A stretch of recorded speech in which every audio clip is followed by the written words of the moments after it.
the first snack we're making are these pumpkin spice cashews. I'm starting off with 1 cup of cashews, but you can definitely sub this for any kind of nut or seed. Adding in some coconut oil as well as a good amount of pumpkin spice. It's got wonderful, delicious, warming flavors, and then a little bit of vanilla for flavor, and we're going to stir that up until everything is coated. And the great thing about this is that you can definitely switch the cashews for your favorite nut. You could do pecans, walnuts, almonds, or even seeds like pumpkin seeds or sunflower seeds. So spread that onto a baking sheet with some parchment paper or a silicone mat. And we're going to bake them for 12 to 15 minutes at 350, and you have these wonderfully delicious roasted pumpkin spice cashews. Next up, we're making an apple bowl. If you guys saw my video where I did this with blueberries, my new obsession has been doing it with apples. It's really good to eat seasonally and to eat fruits and vegetables that are in season. So I'm cutting up a Honeycrisp, which is my favorite type of apple, though I think this would also work well with a Granny Smith because a Granny Smith is nice and tart. So then I'm just slicing that up into chunks, and this with the almond butter or any kind of nut or seed butter that you're going to use really makes a good combo. So then I'm just transferring that into a bowl, kind of just breaking up the pieces so they're not all still stuck together. And then I am going to be adding on just a little bit of cinnamon. You can also do pumpkin pie spice if you have that, but again, cinnamon with apple really works well.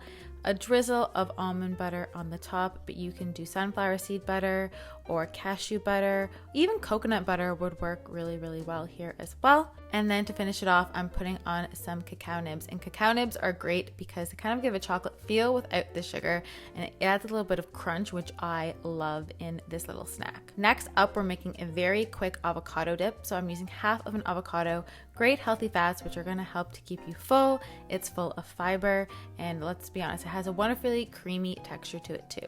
So I'm just mashing this up, and this is definitely also a dip that you can make a big batch of as well and then keep it in the fridge. Or if you just want a quick little dip like I'm doing, I just make kind of like a single serving like this and use it like that.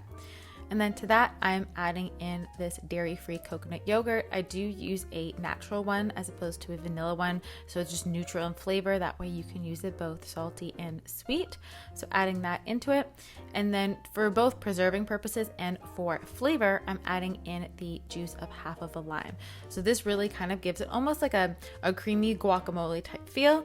And then finishing that off with a little bit of Himalayan salt on the top. And then all you have to do is mix it. Again, you could definitely blend it or make a big batch if you want it to be super smooth, but it's kind of just like a really good quick dip that's more than just avocado. It's a little bit more hearty, and you can pair this with vegetables, with a grain-free cracker, whatever you kind of want, and also works well as a spread. Next, we are making squash fries. If you guys saw my Instagram, you know I'm obsessed with these DELICATA squash fries.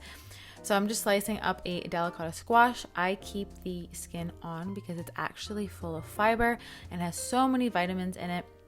Squashes are also really good to eat right now because they're in season. So this is the first year I've really gotten into DELICATA squash. So I encourage you to try new fruits and vegetables that are in season where you are.